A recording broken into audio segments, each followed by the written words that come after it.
Everyone, welcome back to our channel bond of learning. आज हम इस वीडियो में फ्रैक्शन करने वाले हैं, मैथमेटिक्स का एक चैप्टर। फ्रैक्शन सबसे पहले होता क्या है हम वो देखेंगे, फिर किस टाइप के क्वेश्चंस इस चैप्टर से आते हैं, एंड देन एक क्वेश्चन पेपर है मेरे पास, मेरे बेटे का 4th क्लास का फ्रैक्शन चैप्टर से ही इसमें ज्यादातर क्वेश्चंस हैं, वो हम देखेंगे। तो लेट्स स्टार्ट। सबसे पहले देखिए डेफिनेशन। अगर डेफिनेशन के अकॉर्डिंग जाएं, एक सिंपल समझने के लिए कि होता क्या है। डेफिनेशन मैं लिखा नहीं रही हूं, जस्ट आपको समझा रही हूं। यहाँ पे डेफिनेशन इसकी ये है, part of a whole is called fraction. किसी भी चीज के हिस्से को हम फ्रैक्शन कहते हैं, ठीक है। जैसे फॉर एग्जाम्पल ये पूरा मेरे पास है, एक स्क्वायर है, ओके। अगर मुझे कहा जाए कि इसको हाफ में मुझे डिवाइड करना है या इसका 2 इक्वल पार्ट्स मुझे करने हैं, ठीक है, तो ये मैंने 2 इक्वल पार्ट्स कर दिए। अगर मुझे कहा जाए कि इसको मुझे 4 पार्ट्स में डिवाइड करना है, तो मैं इसको इस तरीके से डिवाइड करूंगी, तो ये हो गए 4 इक्वल पार्ट्स।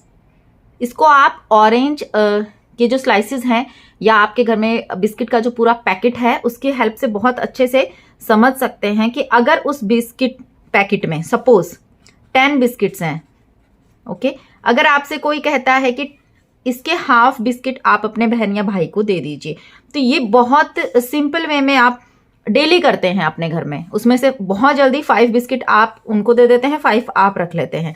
तो एक्चुअल में जैसे ही आपको कहा गया कि इसके हाफ कर दीजिए, आपने क्या किया, उसके 2 इक्वल पार्ट्स कर दिए, ठीक है। ऐसे ही होता है, हम रोज इस चीज को बोलते नहीं है 3/4 या 1/4, बट ऐसा ही होता है। स्पेशली जब हम कोई शॉपिंग करने जाते हैं, आपके पेरेंट्स जब शॉपिंग करने जाते हैं, तो आप देखिएगा कि जो पाव या क्वार्टर का नाम बहुत बार आप लोगों ने सुना होगा कि ये वाली चीज हमें क्वार्टर तोल दीजिए या पाव तोल दीजिए, जो कि 250 ग्राम्स होती है, ठीक है। तो ये एक्चुअली 1/4 होती है ऑफ ए होल।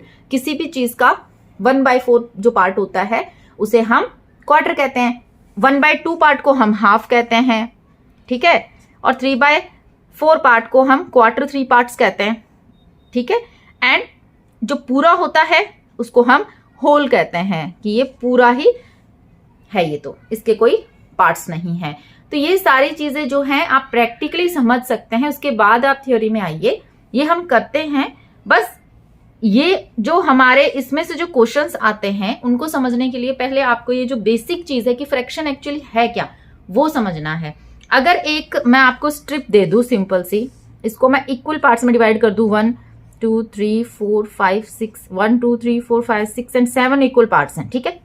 और मैं कहूं कि इसमें से मैंने 2 पार्ट्स यहाँ पे शेड कर दिए हैं स्ट्रिप के, तो इसको मैं फ्रैक्शन में कैसे लिखूंगी। अब आ गया हमारा जो बुक का जो थ्योरेटिकल क्वेश्चन है, जो हाफ आपने बिस्किट बांटे या अपना जो भी ऑरेंजेस हैं या आप मार्केट गए, वो हो गया प्रैक्टिकल वर्क। अगर जो क्वेश्चन वाइज मैं आपको यहाँ पे बताऊं, ठीक है, तो यहाँ पे मुझे 2 पार्ट्स इसके शेडेड चाहिए, तो एक्चुअली मुझे इसका जो फ्रैक्शन है वो क्या बनेगा, कैसे लिखोगे इसको कि 7 पार्ट्स हैं टोटल, तो जो टोटल पार्ट्स होते हैं वो नीचे आता है, और कितने शेडेड हैं 2, कितने में से 7 में से, तो 2/7 इसका फ्रैक्शन बनता है।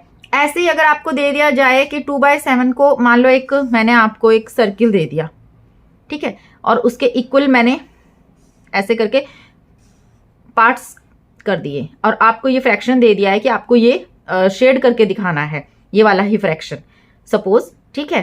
तो आप इसमें से जो 1 2 3 4 5 6 7 8 ये 8 पार्ट्स हैं, तो 2/8 को आप कैसे मुझे शो करोगे, तो शेड करके दिखाइए। तो कोई भी 2 पार्ट यहाँ पे आप शेड कर दोगे तो इसका फ्रैक्शन बन जाएगा 2/8। टोटल नंबर को नीचे लिखना है और जो पार्ट हमारा शेडेड है वो हमने ऊपर लिखा है। तो ये इस तरीके से इसको प्रॉपरली लिखा जाता है।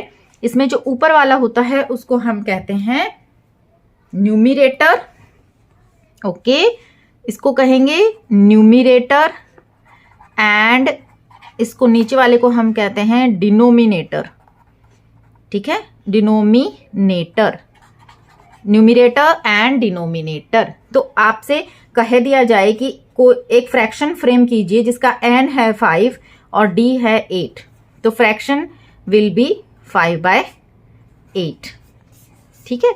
इस तरीके से आपको ये फ्रेम करना होता है। ये तो थी एक सिंपल कि आपने समझा डेफिनेशन की पार्ट को हम किसी भी पूरी चीज के हिस्से को हम फ्रैक्शन कहते हैं। फ्रैक्शंस को आप प्रैक्टिकली भी घर पे समझ सकते हैं। थियोरेटिकली आपकी बुक में जो फ्रैक्शंस के जनरली आपको जो समझाया जाता है इस तरीके से स्ट्रिप्स की हेल्प से या सर्किल की हेल्प से या स्क्वायर के पार्ट्स की हेल्प से सिखाया जाता है, शेडेड या अनशेडेड पार्ट के थ्रू। ओके, इसमें से ऊपर वाले हिस्से को न्यूमिरेटर कहते हैं, नीचे वाले को डिनोमिनेटर कहते हैं। It's again very important. Now अगर इसी में से थोड़े से हम ऊपर जाए, लेवल हम हाई करके, इस तरीके से क्वेश्चन आते हैं आपके जो आएंगे टेस्ट वगैरह में, वो ऐसे क्वेश्चंस आते हैं आपके जैसे 1/5 ऑफ 35। ठीक है, 35 का 1/5 पार्ट। थोड़ा सा आप जब ये पूरा समझ लेंगे उसके बाद और डिटेल में अगर आपको समझना है, एकदम ही बेसिक से समझना है, एक और वीडियो मैंने बहुत पहले फ्रैक्शन का डाला हुआ है, उसमें मैंने ऑरेंजेस की हेल्प से प्रैक्टिकली सिखाया हुआ है। वो वीडियो भी आप देख सकते हैं, उसका लिंक मैं आपको डिस्क्रिप्शन बॉक्स में दे दूंगी। ठीक है, तो जैसे 1/5 ऑफ 35 ऐसे डायरेक्ट सॉल्व का क्वेश्चन आपसे पूछ लेंगे। तो 1/5 ऑफ 35 को सबसे पहले आपको लिखना आना चाहिए। 1/5 of 35 that means 1/5 multiplied by 35। ठीक है, तो ये हो गया। इस तरीके से ये इसको लिखा जाता है। कंफ्यूज ना हो इसके लिए आप यहाँ 1 लिख सकते हैं। अब अगर आप इसको सॉल्व करके 35 और 5 लिख सकते हैं, ये तो आपको पता है। ठीक है, अगर आपको डायरेक्ट काटना आता है, आपको सिखाया गया है, आप वैसे कर लीजिए। 5 1 जा 5, 5 7 जा 35 और यहाँ पे आंसर आ गया 7, तो that is equal to 7। Simple. ऐसे बहुत सारे हैं, अगर बहुत सारे मैं निकालूंगी तो वीडियो बहुत लंबा हो जाएगा। आप इस तरीके से इसको सॉल्व कर सकते हैं। ऐसा ही आपसे स्टेटमेंट क्वेश्चंस जो है आपसे पूछे जाते हैं। फॉर एग्जाम्पल कि आपके पास 20 चॉकलेट्स हैं, आपने 1/4 चॉकलेट्स अपने फ्रेंड को दे दी, तो आपने कितनी चॉकलेट्स अपने फ्रेंड को दे दी। नेक्स्ट आप देखिए, इस तरीके से क्वेश्चन है 1/2 ऑफ 36 एंड 1/4 ऑफ 40। ठीक है, इसको सॉल्व करके दिखाना है, इसीलिए एक एक 2 नंबर का है, थोड़ा सा इसको सॉल्व करके दिखाना है काट के। नेक्स्ट आप देखिए, find the fraction of shaded parts. Shaded parts का क्या फ्रैक्शन है वो आपको यहाँ पे लिखना है। तो यहाँ 1/3 है। ऐसे ही इनको आप काउंट कर लीजिए, टोटल जो है वो जाएगा डिनोमिनेटर में और शेडेड पार्ट है वो चले जाएंगे न्यूमिरेटर में, इस तरीके से। देन स्टेटमेंट क्वेश्चन आई हुई है, there are 80 apples in a basket, half of them are ripe, how many apples are ripe. Again half of 80, अगर आपने हाफ ऑफ 80 तक पहुंच गए फिर तो ये half of 80 and half of 36, इसमें कोई फर्क नहीं है। ठीक है, तो स्टेटमेंट भी वैसा ही है, आपको पहले उसको सॉल्व की तरह बना लेना है। There are 20 stars, a quarter of them are red, how many stars are red, how many are not red. कितने हैं जो लाल हैं, कितने हैं जो लाल नहीं है। तो अगेन स्टेटमेंट आपको बनानी है। क्वार्टर ऑफ 20 मतलब 1/4 ऑफ 20, स्टेटमेंट बन गई। कितने होंगे 1/4 ऑफ 20 को जब हम निकालेंगे तो 5 आ जाएंगे, तो जो रिमेनिंग है वो रेड नहीं होंगे, तो 15 stars are not red, 5 stars are red. इस तरीके से आप इसको कर सकते हैं। तो ये था आज का हमारा वीडियो। मिलती हूँ आपसे अगले वीडियो में। Thank you so much for watching.